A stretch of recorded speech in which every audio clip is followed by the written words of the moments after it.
என் மேல் நீர் காட்டிய அன்புக்கு ஈடாய் என்ன நான் செய்திடுவேன். தந்தை, மகன், தூயாவியாரின் பெயராலே ஆமென். நம் ஆண்டவராகிய இயேசு கிறிஸ்துவின் அருளும் கடவுளின் அன்பும் தூயாவியானவருடைய நட்புறவும் உங்கள் அனைவரோடும் இருப்பதாக. அன்பான சகோதர சகோதரிகளே, தவக்காலத்திலே பயணம் செய்து கொண்டிருக்கிறோம். தவக்காலம் அருளின் காலம், மனமாற்றத்தின் காலம். எங்களுடைய பாவ வழிகளில் இருந்து நாங்கள் விலகி ஆண்டவரோடு நடக்க எங்களை அழைக்கின்ற உன்னதமான காலமாய் இருக்கிறது. இந்த காலத்திலே நாங்கள் அதிகமானவர்களை ஆலயத்திலே காண்கிறோம். அதிகமான பல பக்தி முயற்சிகளை நாங்கள் மேற்கொள்கின்றோம். சில விதமாக இந்த தவக்காலத்தை ஆரம்பிக்கின்ற பொழுது நல்ல தீர்மானங்களை நாங்கள் எடுக்கிறோம்.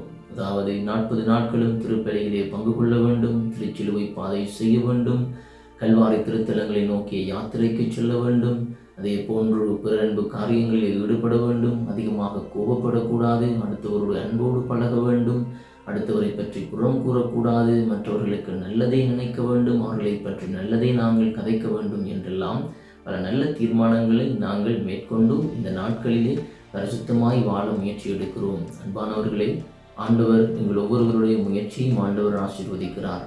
ஆனாலும் இந்த காலம் சோதனையின் காலமாகவும் இருக்கிறது. ஏனென்றால் நாம் எவ்வளவுதான் நல்ல தீர்மானங்களை எடுத்து பரிசுத்தமாய் வாழ முயற்சி எடுக்கின்ற பொழுதும் சாத்தான் எங்களை எப்பொழுதும் சோதித்து கொண்டே இருக்கிறான். ஏனென்றால் நாம் ஆண்டவரோடு அவருடைய பாதையில் அவரோடு நெருங்கி நடப்பதை அவன் விரும்புவதில்லை. அதனால் நல்ல காரியங்களை நாம் செய்ய முயற்சி எடுக்கின்ற பொழுதெல்லாம் அவன் எங்களுக்கு சோதனையை கொடுக்கிறான். அந்த நல்ல தீர்மானங்களிலிருந்து விலகி நடக்க அவன் எங்களை தூண்டுகின்றான். உதாரணமாக, நாங்கள் வெள்ளிக்கிழமைகளிலே நோன்பிருப்பது வழமை இல்லையா? இந்த நாட்களிலே வேறு நாட்களிலே நாம் சாப்பிடாமல் இருந்தாலும் பசி தெரிவதில்லை. ஆனால் இந்த தவக்காலத்திலே வெள்ளிக்கிழமைகளிலும் வேறு நாட்களிலும் நோன்பிருக்கின்ற பொழுது நாங்கள் அதிகமாக பசியை உணர்கின்றோம். ஆகவே சாத்தான் எங்களுக்கு சோதனையை கொடுக்கின்றான். ஆண்டவர் பசியாயிருந்த பொழுது அவன் கல்லை அப்பமாக்கி சாப்பிடும் என்று அவன் கடவுளை சோதித்ததை போன்றுதான் என்று எங்களுக்கும் சாத்தான் உணவை காட்டி அதை சாப்பிடுவதற்கு எங்களை சோதிப்பதையும் நாங்கள் இந்த நாட்களிலே உணர்கின்றோம், அனுபவிக்கின்றோம். ஆனாலும் நாங்கள் சோதனைக்கு உட்படுத்தப்படுவதில்லை. அதாவது நாங்கள் சோதனையிலே விழுந்து விடுவதில்லை. சில வழிகளிலே விழுந்து விடுகின்றோம், நல்ல தீர்மானங்களை மேற்கொள்கிறோம். ஆனால் இடைநடுவே நாட்கள் செல்ல செல்ல எங்களுக்கு சோதனைகள் அதிகமாக வருகின்ற பொழுது நாங்கள் விழுந்து விடுகின்றோம். பிரியமான சகோதரங்களே, நான் ஒரு அருட்தந்தையோடு கதைத்து கொண்டிருக்கின்ற பொழுது அவரிடம் சொன்னேன், ஃபாதர், இந்த நாட்களில் தான் நாங்கள் அதிகமாக சோதிக்கப்படுகிறோம் இல்லையா? எவ்வளவோ நல்ல காரியங்கள் செய்ய வேண்டும், கடவுளோடு இந்த நாட்களில் நடக்க வேண்டும் என்று தீர்மானம் எடுக்கின்றோம். ஆனாலும் சோதனை அதிகமாக வருகிறது. நாட்கள் நகர்ந்து செல்ல செல்ல சில வேளைகளிலே நாங்களும் சாத்தானுடைய ஆளுகைக்கு அல்லது அவனுடைய சோதனைக்கு உட்பட்டு நல்ல தீர்மானங்களில் இருந்து விழுந்துவிட எத்தனைக்கின்றோம் என்று நான் சொன்ன பொழுது அவர் சொன்னார், விழுந்தாலும் பரவாயில்லை, நம் ஆண்டவர் இரக்கம் உள்ளவர், அவர் எங்களுடைய முயற்சிகளை ஆசீர்வதிக்கின்ற கடவுளாயிருக்கின்ற பொழுது நாம் வீழ்ந்தாலும் மீண்டும் எழுந்து வர வேண்டும் என்றுதான் ஆண்டவர் எங்களிடமிருந்து எதிர்பார்க்கிறார்.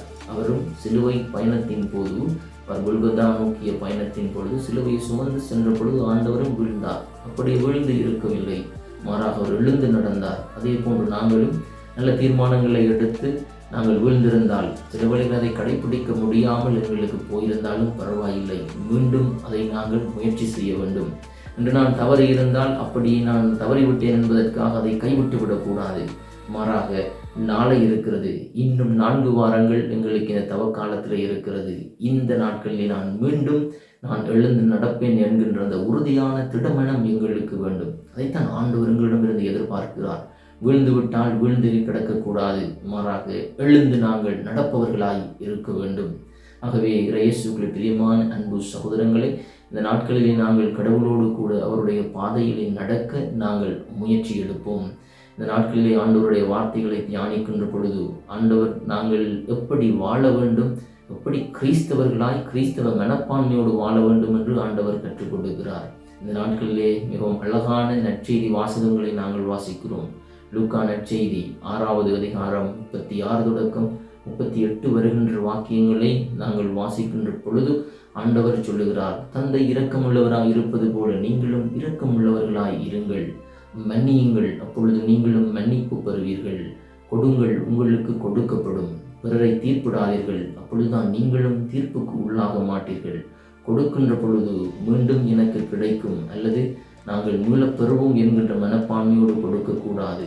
எதிர்பாராமல் நாங்கள் கொடுக்கின்ற பொழுது அதற்குரிய கைமாறை ஆண்டவர் எங்களுக்கு இரட்டிப்பாய் கொடுப்பார் என்று வேதம் அழகாய் சொல்லுகிறது.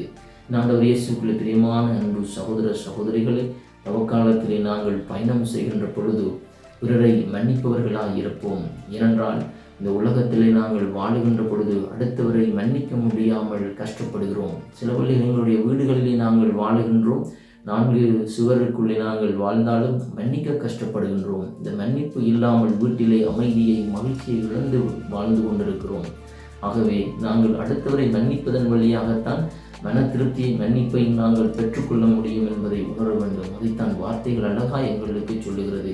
உங்கள் பகைவரிடத்தில் அன்பு கூறுங்கள், உங்களை துன்புறுத்துவோருக்காக மன்றாடுங்கள். மத்தேயு நற்செய்தி 5வது அதிகாரம் 44வது வசனம் எங்களுக்கு அழகாய் கற்றுக் கொடுக்கிறது.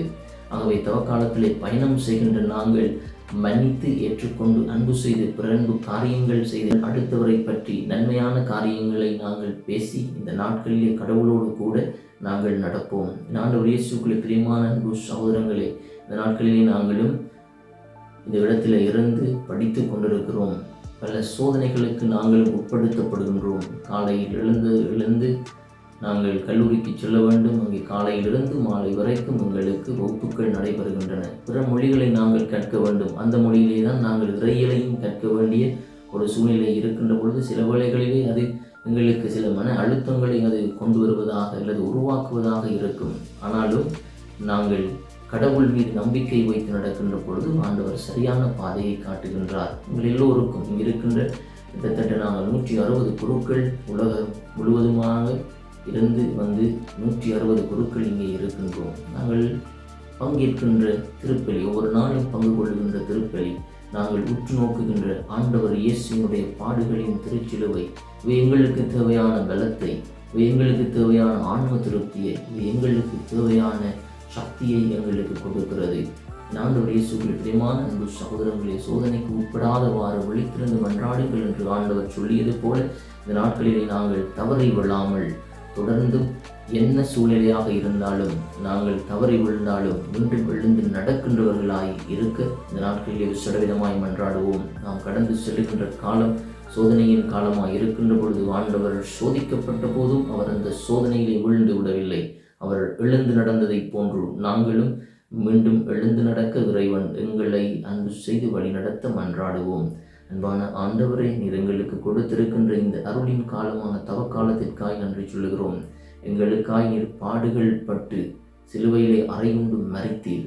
ஆண்டவரே, நாங்களும் உங்களுடைய துன்ப வேளைகளிலே துவண்டு போகாமல் உம்முடைய திருச்சிலுவையின் பாடுகளை நாங்களும் நினைவு கூர்ந்து என்னுடைய வாழ்க்கையிலே நான் அனுபவிக்கின்ற பாடுகள் நீர்பட்ட பாடுகளை விட பெரியது அல்ல என்பதை உணர்ந்து சிலுவையின் பாதையிலே நடக்க ஆண்டவரை எங்கள் ஒவ்வொருவரையும் ஆசீர்வதித்தருளும். உலகிலே இடம்பெறுகின்ற யுத்தத்தையும் ஆண்டவரை ஒப்புக் கொடுக்கின்றோம். இந்த யுத்தத்தோடு சம்பந்தப்பட்ட நாடுகளின் தலைவர்கள் ஆண்டவரை அமைதியை விரும்புவர்களாக மாற அவருடைய உள்ளத்தை மாற்றி இந்த யுத்தத்தினாலே பாதிக்கப்பட்டு பசி பட்டினியாய் பல்வேறுபட்ட அச்சத்தோடு வாழுகின்ற எல்லா மக்களையும் ஆண்டவரை ஆசீர்வதித்து அவர்களுக்கு ஆறுதலை கொடுப்பீராக. இந்த உலக நாடுகளின் தலைவர்கள் மனம் மாறி அமைதியை விரும்புகின்ற தலைவர்களாய் என்றும் இருக்க அவர்களையும் ஆண்டவரை வழி நடத்தி அருளும். எல்லாம் வல்ல இறைவன், தந்தை, மகன், தூய ஆவியானவர் உங்கள் ஒவ்வொருவரையும் நிறைவாய் ஆசீர்வதிப்பாராக. ஆமென்.